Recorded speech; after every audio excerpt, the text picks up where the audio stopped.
What is going on YouTube? It is your boy MrBaboon back with a reaction video. We have the earliest born person ever photographed it. It's gonna be my first time seeing this. We're gonna react to it, see what is it about. So make sure you guys do check the description. I will have the video and the channel link down below in the description. If you guys want to check it out, you guys can. So, with that being said, I don't think I have anything else I want to add to that. So, a fast intro. So, let's gonna get into this, okay? Like, it's green, boom. In the 1740s, the last surviving child of Louis XIV passed away. France was ruled by his great-grandson, and the revolution that would one day sweep away the monarchy and overturn the old order was still about half a century away. In Asia, China was enjoying a golden age under the Qing dynasty, and Japan would remain closed off to the outside world for over 100 years to come. The continent of Australia wasn't yet home to a single European, and the thought of the British colonies in America rebelling was to many unthinkable.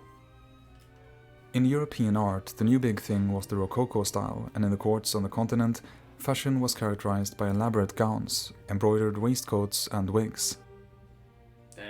This world may seem very distant to us, but it was around this time that the earliest generation of people ever to be photographed were born. At the end of their lives, after photography had been made available to the public in 1839, some of them appeared before the camera to have their faces immortalized. This means that we can actually look directly into the eyes of people from the 18th century, people who would have witnessed things like the American Revolution, who probably interacted with people born in the 17th century and lived their entire lives in a time before states like Germany or Italy even existed yet. In this video, we'll uncover the stories behind some of these people, find out what they experienced over the course of their long lives, and try to find the earliest born person ever photographed. Let's do it. Make sure you guys do go check this channel out and everything. Subscribe to them, all that good stuff. Link will be in the description if you guys want. Make sure you guys do like, comment, subscribe on this video, subscribe to the channel, all that good stuff. I really do appreciate it. Plus, it's free.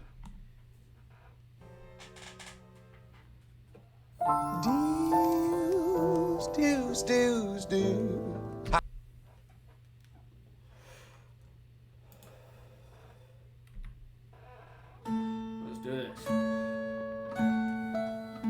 The first person we'll look at spent much of his life here in Oxford and served as president of Magdalen College for no less than 63 years right up until his death. His name was Martin Ruth, and in his last year, at 99 years old, he was photographed sitting in a study. He'd been born in 1755, and although that doesn't put him very close to the record of the oldest person photographed, it does make him the same age as Marie Antoinette. He is also said to have had an aunt who once met a lady who saw King Charles I in Oxford, the same king who was executed in 1649. Described by one historian as a mysterious dream of the past, he never really left the 18th century and continued to turn up wearing his old wig and buckled shoes. Referred to as the Venerable Dr. Ruth already in his 40s, he was a respected classical scholar focusing on the writings of the early church fathers. In connection with the publication of a work of his in 1814, he was described in the following way. Martin Ruth is of the right stamp, orthodox but not intolerant, profound not obscure, wary not skeptical, very, very, very learned, not pedantic at all. There are many fond stories about him, but he is best known today for his response to John Bergen, who towards the end of Ruth's life asked him for some words of advice to live by. He answered, "I think, sir, since you come for the advice of an old man, sir, you will find it a very good practice always to verify your references, sir."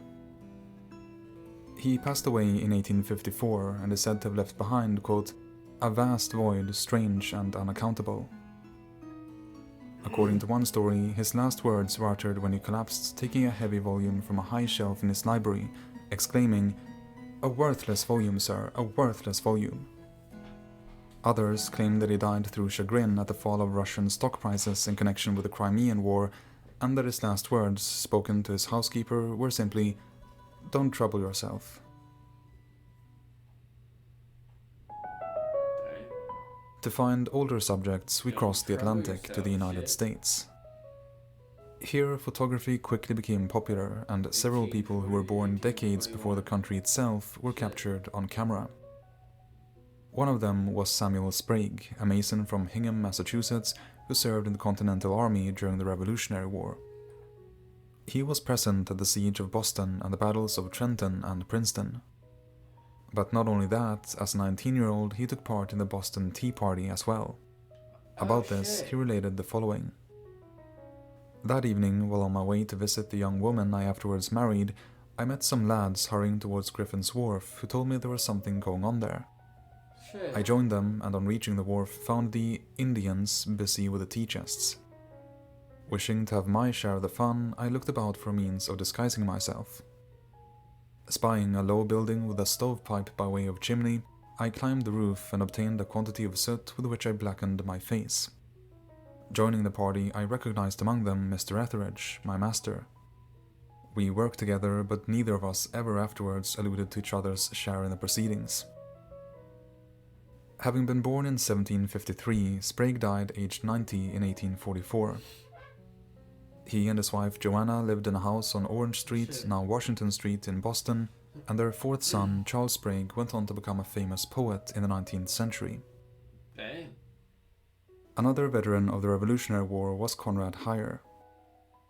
Born in 1749, he was a farmer from Waldoboro, Maine, and lived to the ripe old age of 106. His village had been Shit. completely destroyed by Native American attacks in the 1740s and was resettled by German immigrants from the Rhineland. Among them were Conrad's parents, and Conrad himself is claimed to have been the first child born in the settlement. During the Revolution, he fought for the Continental Army under the command of George Washington, and although this is disputed, he is said to have participated in Washington's famous crossing of the Delaware before the Battle of Trenton in December 1776. He was discharged a year later and spent the rest of his life on the farm. In 1856, he was buried with full military honors. Dang. Yeah, that is. Yeah, this video is pretty cool so far, though. It is definitely pretty cool so far. Conrad Heyer is often said to be the earliest born person ever So photographed, these guys are very interesting. but there are photos of even older people whose birth dates have been verified. Damn, so long ago. So One of them is Mary Monroe Sanderson, a woman from Lexington, Massachusetts.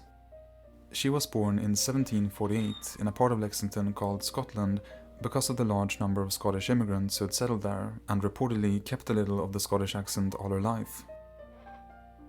In 1772, she married cabinet maker Samuel Sanderson, and together they lived in this house, which is still standing today. Damn, it's still standing.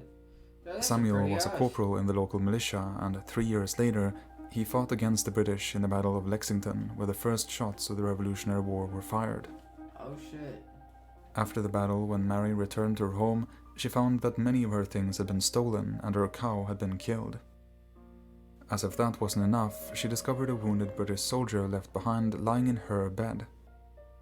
She refused to have him there and asked why nobody had, quote, knocked him on the head. But the authorities insisted that she should take care of him, and after strong protests, she reluctantly agreed. Shit. Realizing how unwelcome he was, the soldier refused to eat or drink unless the food was tasted by some member of the family. Mary lived to become a centenarian and passed away in 1852, aged 104. It's really fun. This photo of her was taken just a few months earlier. Mary may well be the earliest born woman ever photographed.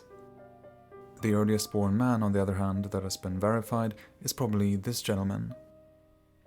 His name was John Adams, no relation to the president of the same name. Oh, okay. I was like, He was a shoemaker from Worcester, Massachusetts, and his date of birth has been confirmed by the New England Historic Genealogical Society to be either 1744 or 45. That would make him about 10 years older than Louis XVI and 10 years younger than the other John Adams. damn. He died on the 26th of March 1849 in Hartford, Pennsylvania, aged 104.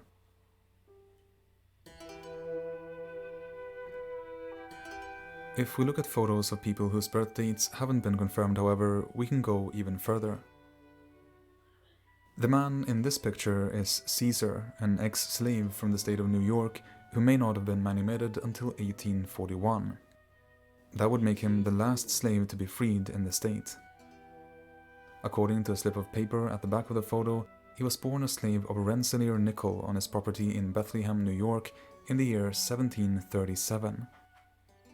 Outliving at least 3 generations of masters, he was allowed to retire in 1817 at the age of 80 and lived with the Nickel family until his death in 1852. If the dates are correct, then he could have become 115 years old, making him one of the longest-lived Americans on record. Shit. But the very earliest claimed birth date that I could find was that of John Owen, born in Salisbury, Connecticut in 1735. Over the course of his life, Owen served not only in the American Revolutionary War, but even in the French and Indian War, which started in the 1750s. However, I can't confirm that the man in the picture really is Owen, and his birth date may be as late as 1741. Ultimately, it's impossible to say for certain who holds the record. It could be one of the people shown in this video, although there are other candidates that I haven't covered here. Oh, okay, so the photo of the real record holder could also have been destroyed over the course of history. True. Or maybe it's still lying in someone's attic or in an old archive, gathering dust and waiting to be discovered.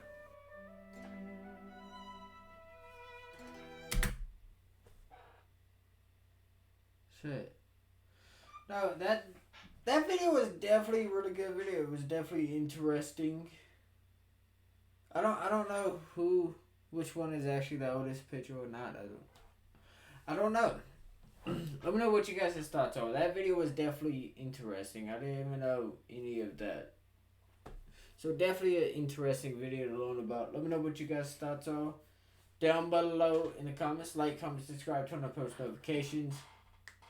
And we're going to end that there. I got 2 more videos I got to do.